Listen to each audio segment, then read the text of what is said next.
우리에게는 던져야 할 질문들이 많습니다.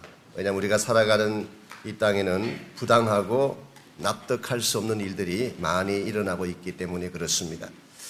언젠가 제가 한국신문에서 한 여중생의 자살에 대한 가슴 아픈 기사를 읽은 적이 있습니다. 아버지는 세상을 떠나셨고 어머니는 뇌종양에 걸려서 교동이 불편한 상태에 있었습니다. 국가에서 나오는 보조가 있긴 합니다마는 그것으로 동생을 돌보며 생활하기에는 턱없이 부족했습니다. 그래서 그 여중생의 몸으로 일도 하고 심부름도 해가면서 가장 노릇을 해왔습니다. 한창 친구들과 놀아야 할 나이인데 갖고 싶은 것도 많고 해보고 싶은 것도 참 많을 텐데 가정을 돌보며 동생을 케어한다는 한 것이 결코 쉽진 않았습니다. 그러던 어느 날 동생에겐 방에 들어가 잠을 좀 잘 테니까 무슨 소리가 나더라도 들어오지 말라고 해놓고 방에 들어가서 목을 메어서 자살하고 만 것입니다. 마지막으로 엄마와 동생이 먹으라고 밥 한 솥 지어놓고 세상을 떠났습니다. 그녀가 남겼던 일기장에는 다음과 같은 글들이 적혀 있었다고 합니다. 나도 다른 아이들 같이 학원도 다니고 영어도 배우고 컴퓨터도 했으면 좋겠다. 언젠가 내 차에 엄마를 태우고 드라이브 한번 해보았으면 소원이 없겠다. 그런데 현실은 왜 이렇게 불공평하기만 할까? 참으로 안타깝고 아픈 삶의 현장이 아닐 수가 없습니다.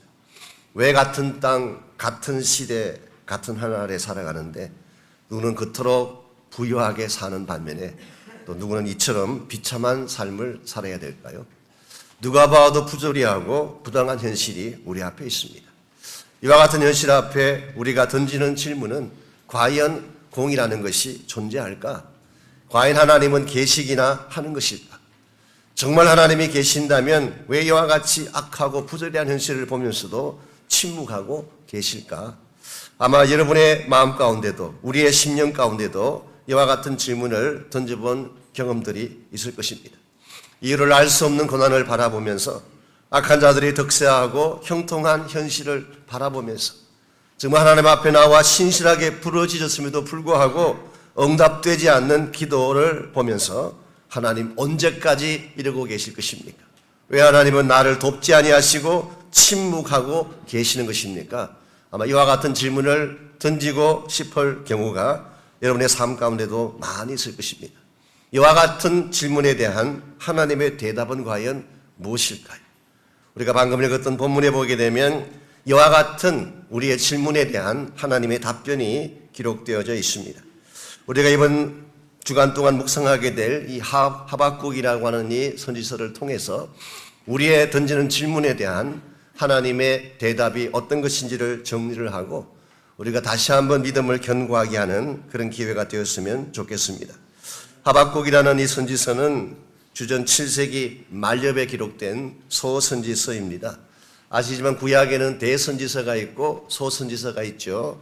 일반적으로 대선지서가 4권이라고 이야기하고 소선지서를 12권이라고 말을 합니다. 이것을 나누는 기준이 무엇일까요? 그것은 분량을 따라서 나누는 것입니다. 그래서 작은 분량으로 기록된 경우에는 소선지서로 분류를 하고 많은 양으로 기록됐을 경우에는 대선지서로 분류를 합니다. 이와 같이 작은 분량으로 기록된 책이기 때문에 흔히 소홀히 다루기도 하고 미미하게 취급하기도 합니다. 그러나 여러분 기억하실 것은 분량이 작다고 해서 영향력마저도 미미한 것은 결코 아닙니다. 제가 하박국에 대한 예만 잠깐 소개해드리자면 이 하박국 선지자는 비록 짧게 말씀을 기록했지만 이것이 그 당시 유대인에게 미치는 임팩은 굉장히 컸습니다. 성경은 아닙니다만은 다니엘이라고 하는 외경에 보게 되면 다니엘이 실제로 하나님을 만나고 구원받게 된 것이 하박국의 말씀을 듣고 그랬다고 기록이 되어 있습니다. 뿐만 아니라 하박국 2장 4절 말씀 같은 경우 의인은 믿음으로 말미암아 살리라 같은 이 말씀은 사도 바울에 의해서 로마서 1장 17절에 직접 인용되었습니다. 이것은 로마서의 핵심 구절이 되었고 사실 기독교 신앙의 핵심 구절이 된 것입니다. 나중에 마르틴 루터가 종교개혁을 일으킬 때 개혁의 도화선이 되었던 말씀도 의인은 오직 믿음으로 말미암아 살리라 이 말씀이었어요. 그러므로 우리는 짧다고 가볍게 취급하거나 우습게 여기면 안 되는 것입니다. 우리 짧은 기간이지만 이번 한 주간 동안에 하박국서를 같이 묵상하는 가운데에 하나님의 음성을 듣고 이 시대를 향한 주님의 메시지를 잘 붙들어서 우리가 견고하고 바른 신앙으로 설 수 있기를 바랍니다. 1절 말씀 먼저 보시면은 오늘 1절을 통해서 하박국은 자신을 간단하게 소개를 합니다. 선지자 하박국이 묵시로 받은 경고라. 여기서 하박국의 배경에 대한 일체 언급이 없습니다.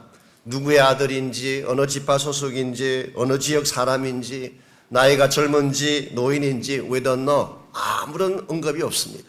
그리고 성경 다른 곳을 찾아보아도 하박국에 대한 다른 기록들을 거의 발견할 수가 없습니다. 하박국이 자신을 소개하면서 했던 말은 나는 선지자다. 이 한 말씀만 했어요. 저는 개인적으로 이것이면 충분하지 않는가 저는 그렇게 생각합니다. 가끔 우리 목사님들 보게 되면 너무 많은 직함 가지고 계신 분들이 있잖아요. 한 분 소개하려면 한 3분, 5분이 걸려야지 그분을 소개할 정도의 직함을 가지신 분들. 박사학위도 얼마나 많으신지 PhD, DD, D민, DPhil. 제가 어떤 목사님은 12개까지 명함에 학위를 찍어 다니고 다니시는 분을 본 적이 있습니다. 그냥 목사로 충분하지 않을까요? 하나님의 종으로 충분하지 않을까요? 우리가 정말 하나님의 일을 바르게 감당하려면은 화려한 장식이 필요한 것이 아닙니다. 진짜 하는 본질적인 사역이 필요한 것이죠. 이런 면에서 하박국은 굉장히 겸손하고 심플하지만 자신을 잘 소개하고 있습니다. 이 하박국이 사역했던 시기는 언제일까요? 약간의 차이는 있습니다만은 일반적으로 여호야김 때라고 그렇게 설명을 합니다. 여호야김이 다스리던 때는 유다 민족이 패망하기 직전을 의미합니다. 여러분 기억하실지 모르지만 예레미야를 체포하고 예레미야에게 고통을 안겼던 왕이 여호야김 왕이었습니다. 예레미야가 썼던 두루마리 책을 불태워버리고 하나님을 경멸했던 가장 사악한 왕, 공의가 땅에 떨어지고 폭정과 부패가 난무했던 시기의 왕. 그러므로 이 여호야김 때에 이 하박국이 부름받았다고 하는 것은 최악의 상태에서 하나님 메시지를 전하기 위해서 부름받은 것입니다. 이와 같이 이 하박국이 사역하던 그 시기는 유다 민족이 정말 악이 난무하고 무권자가 끌려가고 죽임을 당하고 모든 사회 공의가 땅에 떨어진 이와 같은 때였었는데 지금 하박국의 마음속에는 한 가지 큰 질문이 있습니다. 지금 우리 민족의 이와 같은 폐악한 모습을 하나님이 보고 계실 터인데 잘못된 공의를 하나님이 지금도 보고 계실 터인데 악이 난무하고 하나님을 떠나가는 백성들의 불신앙을 보고 계실 터인데 왜 하나님은 보고만 계시는가라고 하는 질문이었습니다. 그래서 2절과 3절을 보시게 되면 오늘 하박국 선지서는 이 시작 부분에서 참 당돌하다고 느낄 정도로 하나님을 향하여 이와 같이 질문을 던지고 있습니다. 여호와여 내가 부르짖어도 주께서 듣지 아니하시니 어느 때까지리이까 내가 강포로 말미암아 외쳐도 주께서 구원하지 아니하시나이다. 어찌하여 내게 죄악을 보게 하시며 폐역을 눈으로 보게 하시나이까. 겁탈과 강포가 내 앞에 있고 변론과 분쟁이 일어났나이다. 여기서 우리는 답답하고 정말 고통 가운데서 부르짖는 선지자의 모습을 볼 수 있습니다. 하나님 보시면서도 언제까지 가만히 계실 것입니까? 왜 악을 보면서도 당장 처리하지 아니하시고 침묵만 계속하고 계시는 것입니까? 이와 같이 하나님을 향하여서 감히 당돌하게 질문을 던졌을 때 5절과 6절을 보시면 하나님의 답변이 기록되어져 있습니다. 5절 여호와께서 이르시되 너희는 여러 나라를 보고 또 보고 놀라고 또 놀랄지어다. 너희의 생전에 내가 한 가지 일을 행할 것이라. 누가 너희에게 말할지라도 너희가 믿지 아니하리라. 여기서 하나님은 앞으로 내가 너희들을 향해서 한 가지 중요한 일을 행할 것인데 이것은 너희들이 깜짝 놀랄 일이다. 너희들이 기대했던 것과는 다른 너희들이 스프라이징 할 수 있는 깜짝 놀랄 일이다.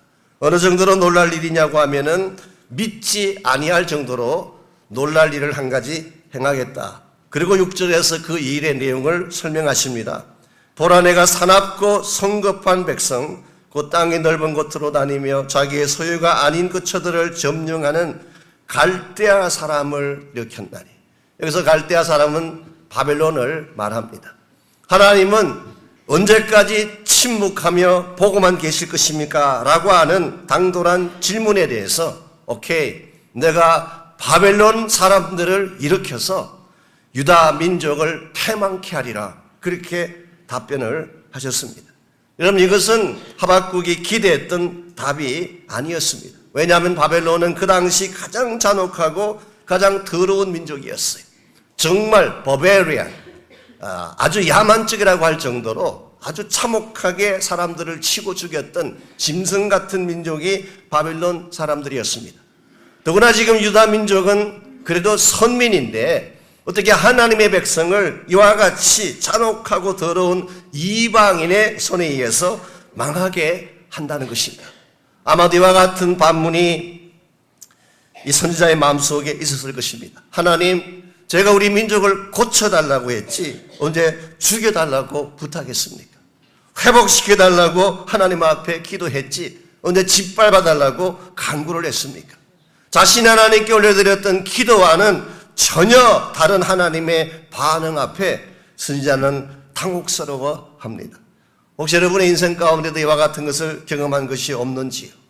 기도한 것과 전혀 다른 차원의 응답을 하나님이 주실 때 가게를 오픈하고 잘되게 해달라고 축복하는 기도로, 축복을 구하는 기도를 했는데 오히려 점점 더 어려워져서 뱅크럽하는 경우가 있지 않습니까?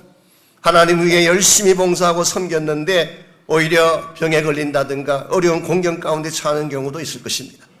나의 기대와 하나님의 응답이 전혀 다를 때에 이와 같은 때 우리가 어떻게 해야 할 것인가?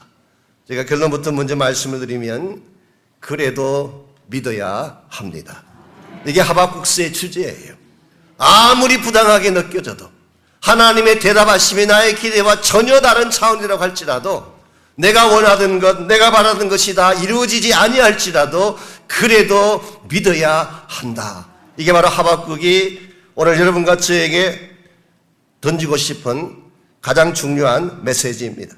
그렇다면 우리가 어떻게 나의 기도와 다른 현실을 보면서도 그래도 하나님을 신뢰하고 믿을 수가 있을까요? 우리가 다음 세 가지를 인식하게 되면 나의 기대와 다른 현실을 보면서도 하나님을 신뢰할 수가 있습니다. 제일 첫 번째로 인식해야 될 것이 하나님의 절대성에 대한 인식입니다. 하나님의 절대성을 인식해야지 나의 기대와 다른 현실을 보면서도 하나님을 신뢰할 수 있습니다. 여러분, 인생의 모든 결정권은 누구에게 있을까요? 하나님에게 있습니다. 우리 인생의 시작자도 하나님이요, 인생의 마무리자도 하나님입니다. 인류 역사를 시작하신 분도 하나님이요, 인류 역사를 마무리 짓고 심판하실 분도 하나님입니다. 그러므로 모든 주권은 하나님께 있는 줄 믿습니다. 나의 뜻대로 이루어지는 것이 인생이 아니라 하나님 뜻대로 이루어져야지 바른 인생이 되는 것입니다. 여러분, 겟세마네 동산에서 예수님께서 하셨던 기도를 기억하십니까? 예수님께서 원하셨던 바는 고난의 잔이 지나가는 것입니다. 십자가라고 하는 참혹한 그 고난의 잔이 지나가는 것이 주님의 기대요, 주님의 바람이었어요. 그럼에도 불구하고 그는 겟세마네에서 밤새 무엇을 기도하셨습니까? 아버지여, 나의 원대로 하지 마옵시고 아버지의 원대로 해 주십시오. 결과적으로 하나님의 뜻대로 한 것이 최상의 답이었어요. 만일 내가 불편하고 힘들다고 해서 나의 고난을 하나님이 비껴가게 하셨더라면 어떻게 십자가 사건이 가능했겠어요? 우리의 기대와는 다르지만 언제나 하나님의 응답이 최선입니다. 여러분과 제가 가끔 문제가 생기면은 나의 문제에 하나님을 조정하려고 할 때가 있어요. 하나님이 나의 문제에 어자스트하기를 원할 때가 있습니다. 이것은 잘못된 방향입니다. 오히려 나의 문제를, 나의 뜻을 하나님께 맞추는 것이 바른 신앙 자세예요.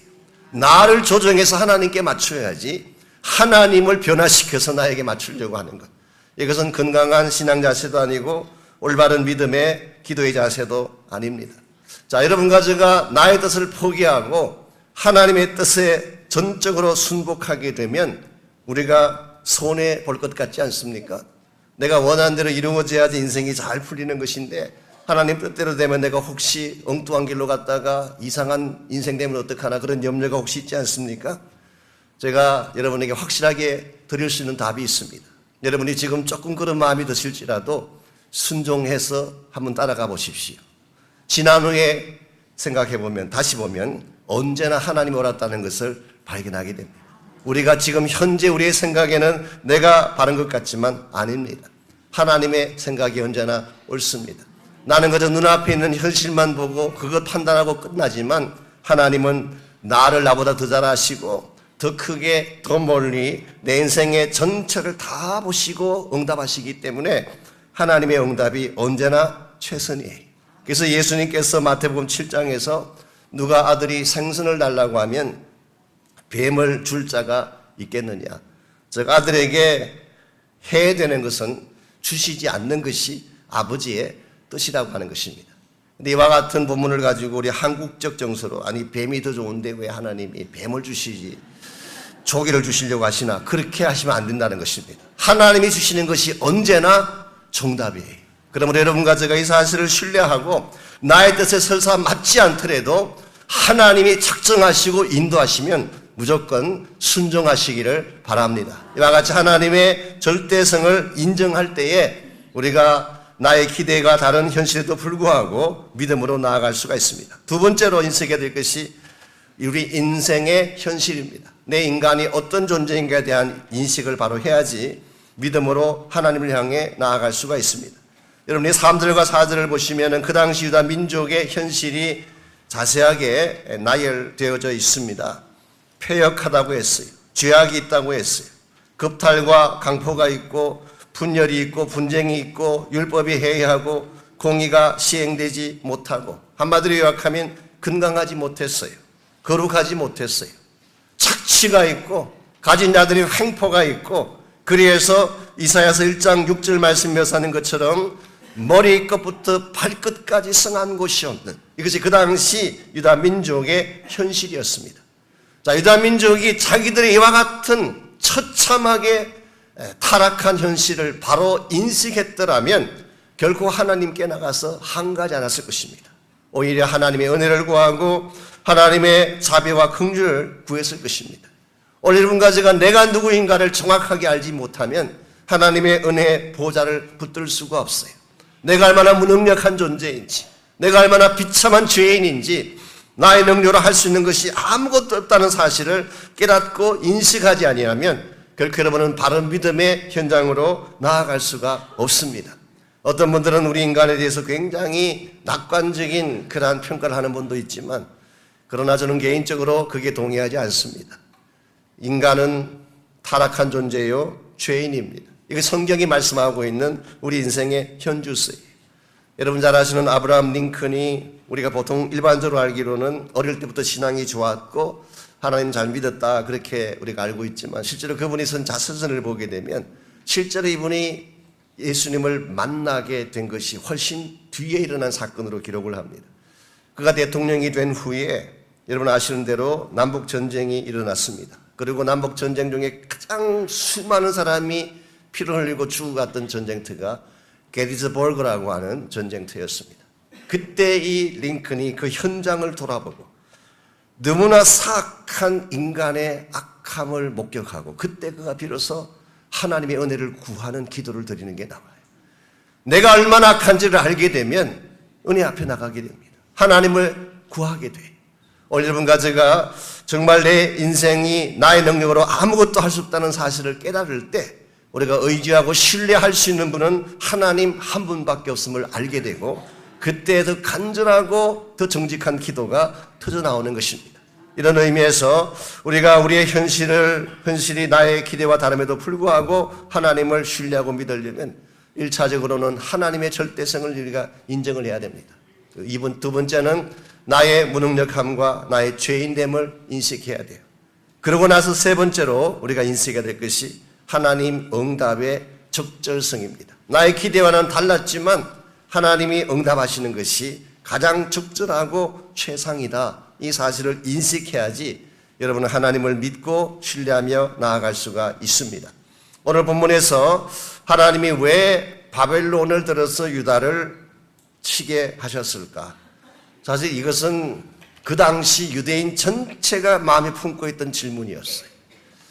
아무리 우리가 잘못했다고 하지만 그래도 선민인데, 그리고 우리에게는 성전이 있는데 성전을 가진 예루살렘이 멸망한다든가 아니면 성전 자체가 불타게 된다든가 하는 것은 그들로서는 도저히 이해할 수 없는 하나님의 조치였어요.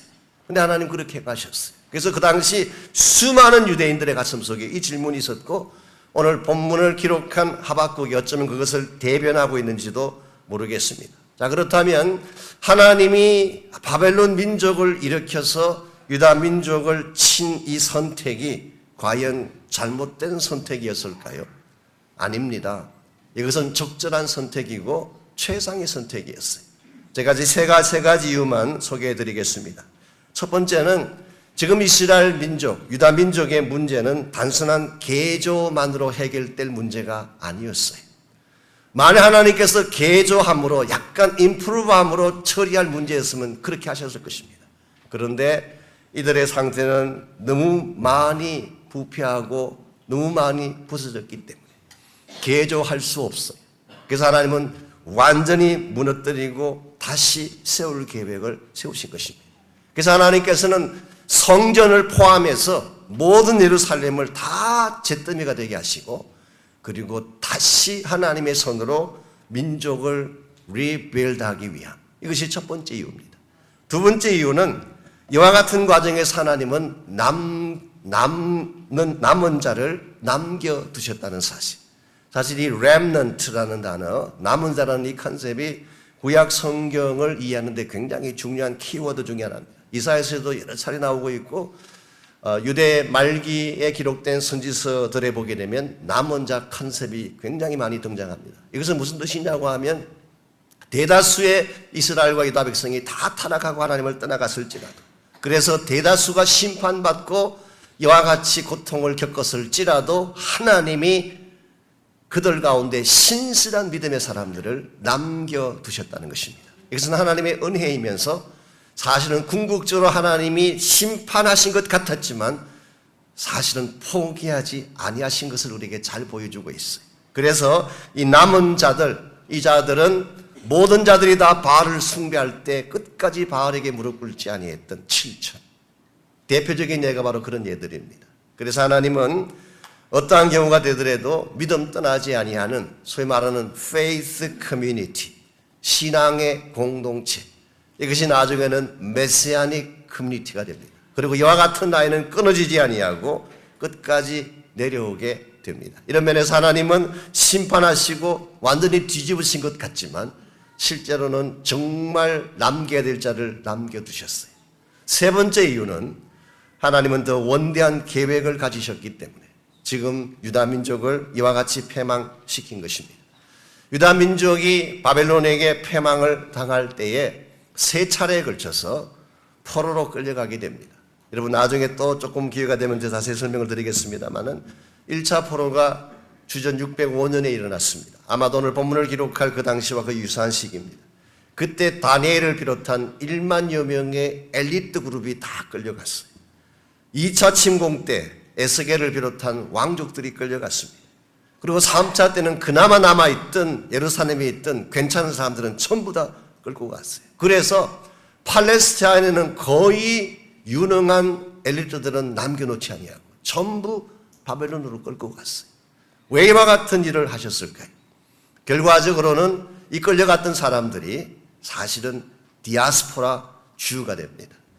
끌려가는 그 장치만 보게 되면 정말 비참하고 왜 하나님이 이렇게 일을 하시는지를 이해하지 못했겠지만 사실은 이와 같은 포로의 상황 때문에 팔레스타인 지역에만 뭉쳐 살았던 그 유대인들이 근동 지역과 소아시아 지역 전체까지 나중에는 아프리카까지 알렉산드리아까지 수많은 유대인들이 흩어져 살게 되는 계기가 되었고 예수님께서 이 땅에 오셨을 때에 어느 곳을 가든지 유대인이 없는 지역이 없었어요.